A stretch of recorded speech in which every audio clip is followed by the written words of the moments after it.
Welcome to Ageing Matters. This week we started to see the release of data from the 2021 census. The largest segment of Australia's population is now the millennials, people born between 1981 to 1996, and sometimes referred to as Generation Y. Most are the children of the baby boomers, those born between 1946 and 1964. There are now over 1 million, in fact 1,096,940 Australians aged 80 years, with more than half of those aged 85 years and over. Australians aged 65 and over have increased from 15.8% to 17.2% of Australia's population. There are over 800,000 Queenslanders aged 65 years or older, and almost 170,000 aged 80 or more. COTA Queensland amplifies the voice of this important population, believing that ageing is a time of opportunities, possibilities, and influence. This is my final edition of Ageing Matters, as I will be taking long service leave after 21 years as Chief Executive of COTA Queensland. I take this opportunity to thank the many people who have been on our board over that period, the volunteers who have contributed to and guided our policy and advocacy, and or who have been participants in our community education and peer navigation work. I particularly acknowledge all of COTA Queensland staff members, both present and past, that I've worked with. Together, I believe that we have made a difference to ageing better in Queensland. I recognise the work all of our stakeholders undertake and thank you for the opportunity to engage and work with you. We can't do the work that we do to advance the rights, needs, interests and futures of Queenslanders as we age without funding. So I take this opportunity to thank the people and organisations who've been members and supported our purpose, those who've also donated additional funds, or those who've supported our work through COTA Insurance.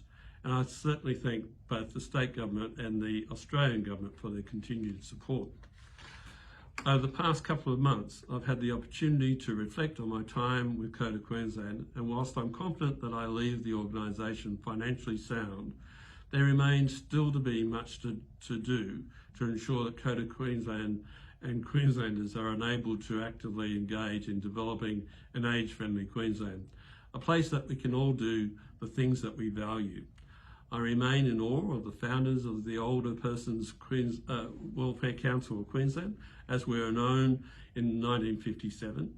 It was these pioneers that helped to establish Seniors Week, now Seniors Month, senior citizens clubs, respite centres, Meals on Wheels, Volunteering Queensland and other organisations that, along with COTA, have worked to enable Queenslanders to age well. I'm proud of the work that we've done during the time that I've been with COTA, and the connections that we've made and the opportunities before us. I leave confident that COTA Queensland is well positioned to deliver on our purpose. For example, recently we participated in the Asia Pacific meeting on the 4th review and appraisal of the Madrid International Plan on Action on Ageing to advocate for older Queenslanders' needs. As the seniors peak, we are working with key stakeholders to contribute to the outcomes of the United Nations Decade of Healthy Ageing 2021 to 2030.